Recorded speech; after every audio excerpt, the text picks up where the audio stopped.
नाज़रीन अस्सलामु अलैकुम वरहमतुल्लाहि वबरकातुहू। मैं आपका मेज़बान मौलाना मुबारक अनवरी फ़ाज़िल जामिया इस्लामिया तालीमुद्दीन डाभेल। नाज़रीन, इस वक्त हम दुनिया की 5 अहम ख़बरें आपके सामने पेश करेंगे और उम्मीद करेंगे कि वीडियो आप आखिर तक देखेंगे। नाज़रीन, पहली अहम ख़बर जो इस वक्त हमारे सामने है वो ये है कि अफ़गान के साबिक़ वज़ीर आज़म हामिद करज़ई, जो कि 2002 में वज़ीर आज़म बने थे, उन्होंने कल इंटरव्यू देते हुए बड़ा अहम इंकशाफ किया है। उन्होंने कहा है कि अमेरिका अफ़गान में ये कहकर आया था कि हम अमन के लिए जंग लड़ेंगे और दहशतगर्दों को ख़त्म करेंगे, लेकिन अमेरिका ने जहाँ से दहशतगर्दी आ रही थी उनको रोकने के बजाय मासूम अवाम की जानें ली और मासूम जगहों पर बमबारी की। इस तरह का इंकशाफ हामिद करज़ई ने किया है। उन्होंने कहा है कि हम ये चाहते हैं कि अमेरिका की फ़ौज यहाँ से चली जाए और अफ़गान को तन्हा छोड़ दिया जाए और अफ़गान बैठकर तालिबान और हुकूमत बैठकर बात करें और अफ़गानियों के दरमियान अमन मुआहिदा तय पाया जाए। इस तरह का बयान हामिद करज़ई ने कल के अपने इंटरव्यू में दिया है। नाज़रीन, दूसरी अहम खबर जो हमारे सामने है वो है अरब मंसूबे को लेकर।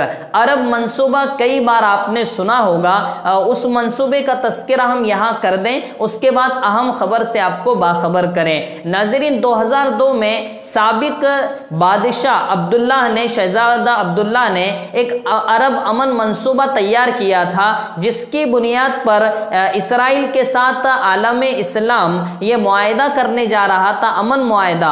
लेकिन उसमें ये शर्त थी कि 1967 की जंग से पहले जितने इलाकों के इसराइल के कब्जे में थे उतने इलाके पर इसराइल काबिज हो जाए और बाकी इलाके छोड़ दें फ़लस्तीनियों के लिए। ये शर्त थी, जिस शर्त को आज तक पूरा नहीं किया गया है। इस वजह से सऊदी अरब इसराइली मुआहिदे के लिए तैयार नहीं हो रहा है, जिसका जिक्र रजब तय्यब उर्दोगान ने अक़वाम मुत्तहिदा की सलामती कौंसिल में भी किया था कि 1967 में इसराइल का इलाका कितना था और इस वक्त इसराइल का इलाका कितना है। उसके बाद इसराइल ने इलाके अपने कब्जे में लेते चला गया, जिसकी वजह से सऊदी अरब इसराइल के साथ अमन मुआहिदा करने के लिए तैयार नहीं हो रहा है। यह है अमन मुआहिदा कि 1967 की जंग से पहले इसराइल के पास जितना हिस्सा था वो हिस्सा अगर इसराइल ले लेता है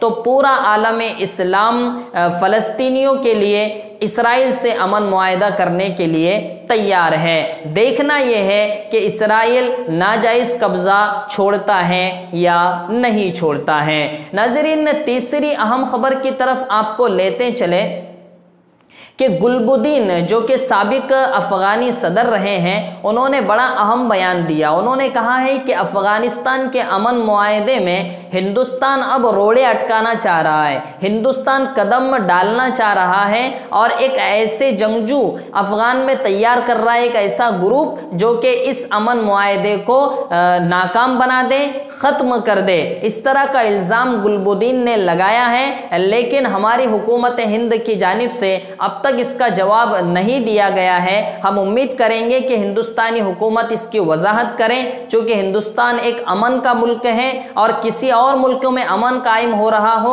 और हमारा इंडिया वहाँ का अमन ख़राब कर रहा हो, ये हो ही नहीं सकता है। हम उम्मीद करेंगे कि हमारे इंडिया की तरफ से इसका जवाब दिया जाएगा। नाज़रीन, अगली अहम खबर की तरफ आपको लेते चलें कि यूरोपीय यूनियन ने यह फैसला लिया है और लेने वाला है, जिसका जिक्र जोसेफ बोरेल ने किया है और ये कहा है कि यूरोपीय यूनियन तुर्की पर पाबंदी लगा सकता है, मुआशी पाबंदी लगा सकता है, चूँकि तुर्क मानने के लिए तैयार नहीं है और यूनान के साथ आए दिन टकरा रहा है। बुहैरे रूम के शिमाली इलाके में दोनों का तनाज़ा चल रहा है और हम ऐसे हालात में यूनान को तनहा नहीं छोड़ सकते। इस तरह की बातें जोसेफ ने की है। लेकिन दूसरी तरफ तुर्क सदर का रिएक्शन आया, उन्होंने कहा है कि हम तुर्की के मफाद में किसी से भी समझौता नहीं कर सकते, बल्कि ترک عوام کے لیے جو بھی چیزیں سازگار ہم کر سکتے ہیں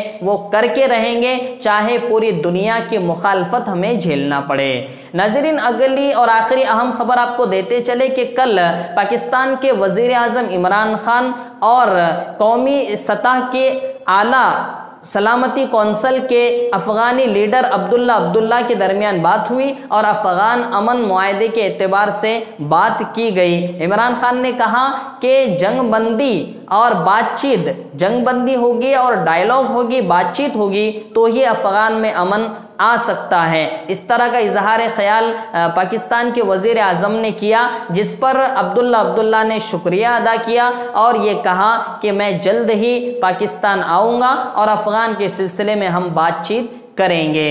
ناظرین، اس طرح کی روزانہ کی خبریں دین اور دنیا کے اعتبار سے، انڈیا کی خبریں، بیرون ممالک کی خبریں پانے کے لیے ہمارے یوٹیوب چینل سے جڑ جائیے، سبسکرائب کیجئے، لائک کیجئے اور فائدے عام کے لیے اپنے دوستوں میں شیئر بھی ضرور کیجئے۔ السلام علیکم ورحمۃ اللہ وبرکاتہ۔